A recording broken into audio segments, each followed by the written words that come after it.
Hello students, welcome to I exam B bank B channel पे आपका स्वागत है। स्टूडेंट्स, आप जानते हैं एसबीआई क्लर्क प्री का पेपर कल से स्टार्ट हो रहा है, तो सबसे पहले ऑल द वेरी बेस्ट जिसका भी एग्जाम होने वाला है। पूरी टीम आई एग्जाम बी की तरफ से ऑल द बेस्ट, पेपर अच्छे से करिएगा। तो कुछ लास्ट मिनट टिप्स जो आपको ध्यान रखनी है पेपर देने से पहले, जो जरूरी है उनका खास ध्यान रखिएगा। आप जानते हैं पेपर में आपको सेक्शन वाइज टाइम मिलेगा, तो एक सेक्शन एक टाइम पे ही चलेगा। जैसे मॉक टेस्ट आपने प्रैक्टिस किए होंगे, आपने देखा होगा। तो यहाँ पे स्टूडेंट्स कुछ बच्चों का पेपर जो है वो 5th को है कल से, और कुछ बच्चों का जो पेपर है वो 6th को भी है, कुछ का 11th और 12th अगले वीक भी है। ठीक है, तो जिनका पेपर कल है, अभी आज कुछ नहीं करना है, आपने रिवाइज कर लेना है जितना कर सकते हो। रात को बढ़िया से नींद लेनी है और कल पेपर देने जाना है। रिलैक्स रखना अपने आप को।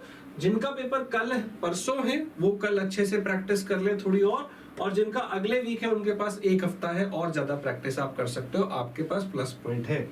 ठीक है, तो अभी जब पेपर आपने देने जाना है तो उनमें कुछ चीजों का आपने ध्यान रखना है। क्या है वो चीजें देखते हैं। सबसे पहले जब आप पेपर देने जाएंगे, तो जब आप पेपर स्टार्ट करेंगे तो आपने डेफिनेटली सारे क्वेश्चन करने हैं, क्योंकि आप जानते हैं ये एक स्टेट वाइज पोस्ट है। आपकी कट ऑफ भी स्टेट वाइज है, किसी स्टेट में 80 भी जाती है कट ऑफ। अलग अलग वैकेंसी के हिसाब से बहुत सारे फैक्टर्स हैं। वैकेंसी पे डिपेंड करेगा, लेवल पे डिपेंड करेगा, एप्लीकेंट्स पे डिपेंड करेगा। इसके बारे में ज्यादा सोचना नहीं है। बस ये देख लो कि अगर पिछले साल 80 कट ऑफ थी तो उसके आसपास ही कहीं रहेगी, 5-7 ऊपर नीचे हो जाएगी, और ज्यादा ऐसा तो नहीं है कि 80 की 60 हो जाएगी, वो इतना चेंज नहीं आएगा। तो स्टूडेंट्स, आप ये मान के चलिए कि आपको उसके बारे में ज्यादा सोचना नहीं है। अगर आपका पेपर अच्छा होता है, लगभग उसके आसपास आते हैं, तो मेंस की तैयारी में ज्यादा लगना है। अगर बहुत ही बुरा पेपर होता है, कम आते हैं, काफी ज्यादा मार्क्स 20 के आसपास का डिफरेंस आ रहा है, 15-20 का डिफरेंस आ रहा है, तो फिर आप ऐसे ही प्री एग्जाम की तैयारी और करते रहिए आगे आने वाले एग्जाम की। तो प्री की तैयारी तो वैसे भी करनी है, क्योंकि आगे जितने एग्जाम आएंगे वो भी देने हैं। जब आप पेपर देने जाएंगे तो आपने क्वेश्चन तो सारे करने हैं, लेकिन जो सबसे आसान चीजें होती हैं वो पहले करनी है। हर सेक्शन में कुछ ना कुछ थोड़ा आसान होता है, वो आपको पहले अटेम्प्ट करना है। हम वो अलग अलग बात करेंगे हर सेक्शन की। पहली बात ये कि सब कुछ करना है पर इजी वाला पहले करना है, और दूसरा हर क्वेश्चन को टाइम देना है, पर किसी भी क्वेश्चन में ज्यादा टाइम नहीं लगाना है। बहुत ज्यादा टाइम वेस्ट कर देते हैं कई बच्चे एक क्वेश्चन में ही। वो अगर आप कर पाए सही से तो आप ज्यादा क्वेश्चन कर पाओगे। अब रीजनिंग की बात करते हैं। रीजनिंग में आपको क्या करना है, आप जानते हैं कि पजल और सिटिंग अरेंजमेंट आपको मिलेंगी, करनी है वो आपने। लेकिन इसके अलावा जो अदर पार्ट होता है, जो मिसलेनियस पार्ट होता है, ध्यान रखें कि ये वाला पार्ट आपका छूटना नहीं चाहिए। अगर एक पजल छूट जाए तो चल जाएगा, पर ये वाला पार्ट ना छूटे, इसकी कोशिश करिए। क्योंकि सिलॉग्स, इनइक्वालिटी और जो कोडिंग डिकोडिंग है, रैंकिंग है, ब्लड रिलेशन है, डायरेक्शन है, ये क्वेश्चन काफी आसान होते हैं इसके मुकाबले। तो इसलिए ये चीजें आपने पहले कर लेनी है। पजल बीच बीच में करते रहिए, और अगर कोई एक आधा पजल छूट भी गया तो कोशिश करिए कि ये वाला पार्ट नहीं छूटना है। ठीक है, क्योंकि वो जल्दी आसान पार्ट हो जाता है। नेक्स्ट अगर हम बात करें इंग्लिश सेक्शन, तो इंग्लिश वाले सेक्शन में क्या होता है, कुछ बच्चों की रीडिंग हैबिट उतनी अच्छी नहीं होती, तो वो आरसी थोड़ा स्लो करते हैं। इंग्लिश भी पूरा करना है क्योंकि पेपर में कट ऑफ इतना हाई है, तो सब कुछ करना है, लेकिन आरसी के अलावा कुछ पार्ट बाकी चीज में अच्छे मार्क्स ले आते हैं।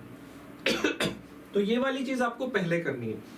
आरसी वाले में जो लोग स्लो हैं वो आरसी को बाद में करें, बाकी चीज पहले कर ले, और कोशिश करें कि ये सारे क्वेश्चन आप पेपर में करके आए इंग्लिश के, क्योंकि इंग्लिश कंपैरेटिवली आसान होता है, पेपर का लेवल आसान होगा। स्पीड चाहिए यहाँ पे। क्वांट की बात करें तो जो स्पीड मैथ्स है, सिंप्लीफिकेशन है, क्वाड्रेटिक है और सीरीज है, ये जो स्पीड मैथ्स है ये आपको कम से कम 15 से 20 क्वेश्चन मिलेंगे। 20 ही आते हैं ज्यादातर, 15 भी मान के चलिए आएंगे। तो ये सारे क्वेश्चन आपने पहले करने हैं। इसके बाद आप डीआई 1-2 करेंगे, और फिर अरिथमेटिक भी आपको 7-8 क्वेश्चन मिलेंगे, तो वो भी आपने करने हैं। और उसमें आप थोड़ा देखिए कौन सा डीआई देखा हुआ है, कौन से अरिथमेटिक के क्वेश्चन आपने पहले प्रैक्टिस किए हुए हैं, किस चैप्टर में ज्यादा इंटरेस्ट है वो पहले करिए, और ये आपको पहले करना है सबसे पहले। जो बच्चे ये नहीं करेंगे, उसमें लगे रहेंगे, तो आप कम नंबर लेके आओगे, तो ये गलत बात है। इसलिए ये वाली चीज आपने पहले करनी है। ठीक है, और आज जिनका पेपर है कल, वो आज सिर्फ रिवीजन करें, बहुत ज्यादा आपको कुछ नहीं करना है।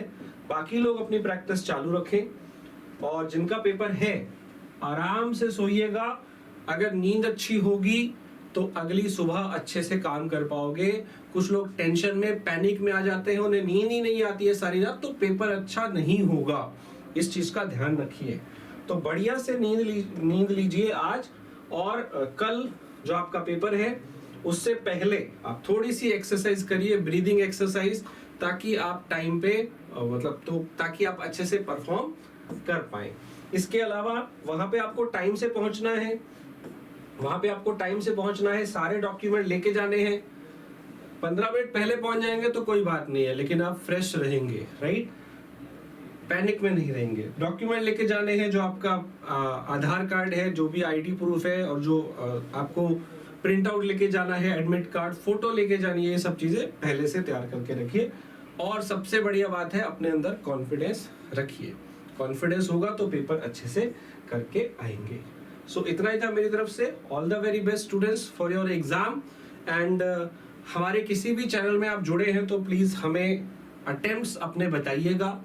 यहाँ पे हम लाइव सेशन के अंदर आपको एग्जाम का एनालिसिस देंगे, तो उसमें भी आप बता सकते हैं, टेलीग्राम चैनल पे भी बता सकते हैं अपने अटेम्प्ट्स और क्वेश्चंस जो आपको याद आ रहे हो, वो आपको हमें बताने हैं, ताकि हम इसका मेमोरी बेस्ड पेपर कल ही लाइव कर पाए।